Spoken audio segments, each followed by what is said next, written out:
We are in this together, and we will get this through this together.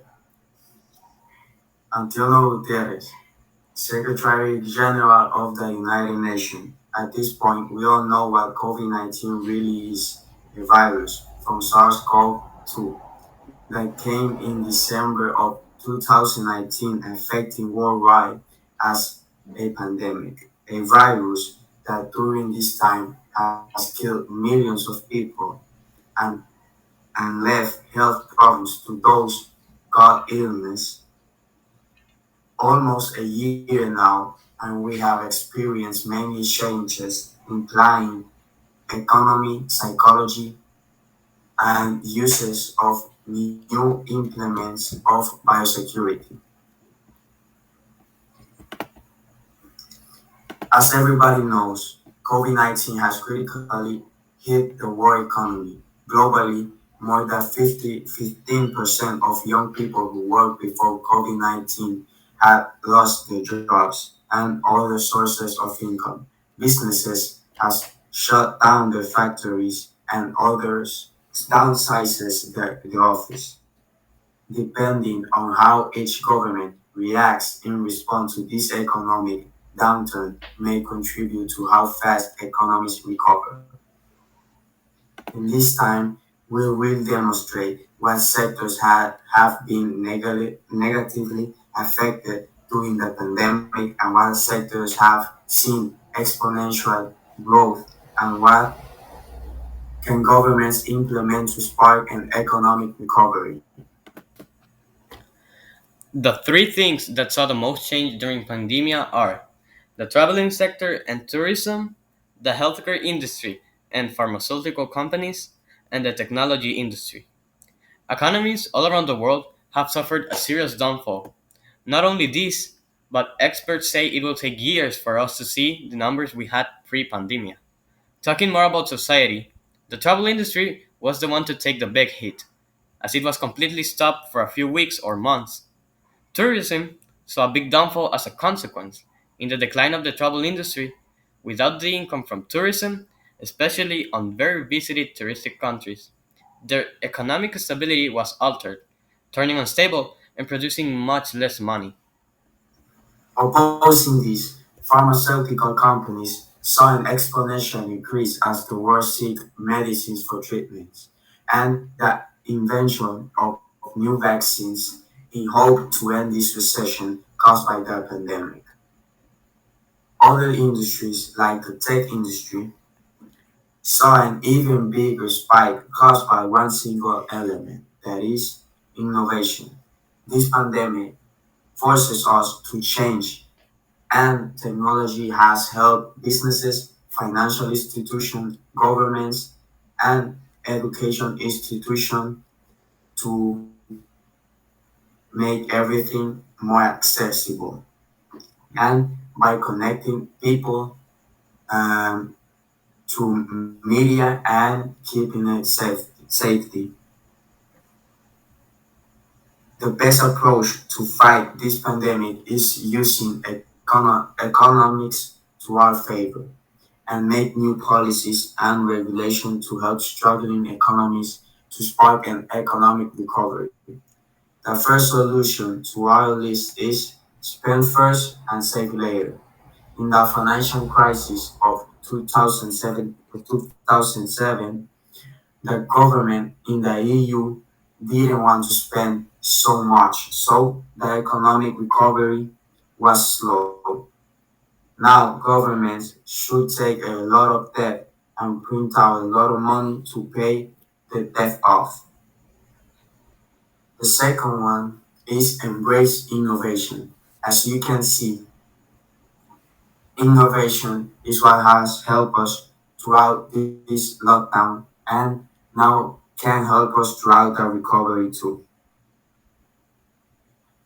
The last one is to build a safety net. This last solution has actually been implemented by several economies. The British government implemented a work scheme, and the United States had a $2 trillion stimulus for its citizens. Governments should have a money created interested to have a safety net too. The pandemic of COVID-19 has had significant psychological effects on the population. Regarding all the time we had been in quarantine without seeing our friends and family. The most impacted ones were the students, health workers, and old people. Having this tension of the virus is most likely that mental issues may come. The most common ones are anxiety and depression, but we also may have post-traumatic stress disorder.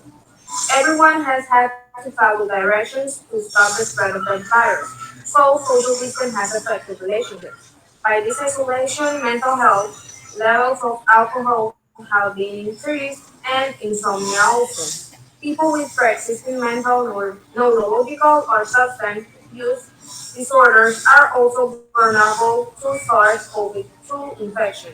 They may stand a higher risk of severe outcomes and even death. To distract ourselves from the outside world, we could get more along with our family or play video games with them. Read books, learn something new each day, do a daily task, exercise yourself, anything you want but not staying sat on a couch all day long.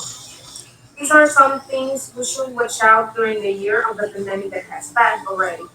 Emotions scare and we should be aware. Getting sad is not an option. Instead, look for any solution to the problem. Being quarantined got many people frustrated and with anxiety. People had to be isolated from friends and family. Many beloveds died because of the virus. Biosecurity measures in use for prevention of COVID-19. To keep yourself safe during this time, you need to consider a lot of things to prevent getting sick and those around you. First of all, you need to do the following things listed from WHO. Get vaccinated as soon as it's your turn and follow the local guidance on vaccination. Keep a physical distance of at least 1 meter from others. Even if they don't appear to be sick, avoid crowds and close contact. Wear a properly fitted mask when a physical distancing is not possible and is poorly ventilated setting. Clean your hands frequently with alcohol-based and hand rub or soap and water. Cover your mouth and nose with a bent elbow or tissue when you cough or sneeze. Dispose of used tissue immediately and clean your hands regularly.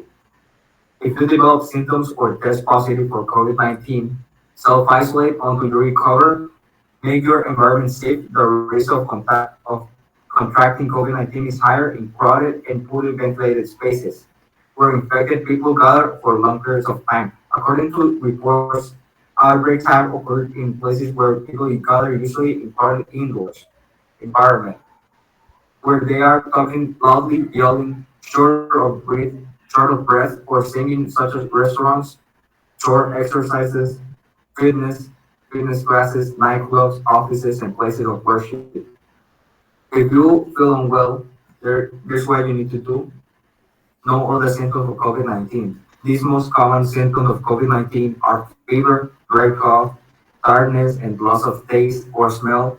Less common symptoms include soreness, headache, sore throat, red or inflamed eyes, diarrhea, rash, or discolor of fingers and toes. I isolate at home for 10 days after the symptoms appear, and then self-isolate 3 days after the symptoms disappear. Call your healthcare provider or hotline for advice. Find someone to send you supplies. If you need to leave your home or there are people nearby, please wear a suitable mask or avoid infecting others. Stay up to date with the latest information from trusted sources such as WHO or your local and national health authorities, and public healthcare units, and are the best suitable to advise on what measures people in your area should take to protect themselves. To conclude, what we have to say that COVID-19 has been a world-changing experience that has shifted almost every single aspect of our daily lives, either for good or for bad. While some industries around the world flunk, some others saw a big increase in their income. But not everything is numbers and statistics. People have suffered a psychological burden, which will affect not only their mental health, but their daily interactions. Not only this, but COVID 19 has made numerous people their victims, taking away our friends and family. So remember to always wear a mask, follow the biosecurity precautions, and stay safe.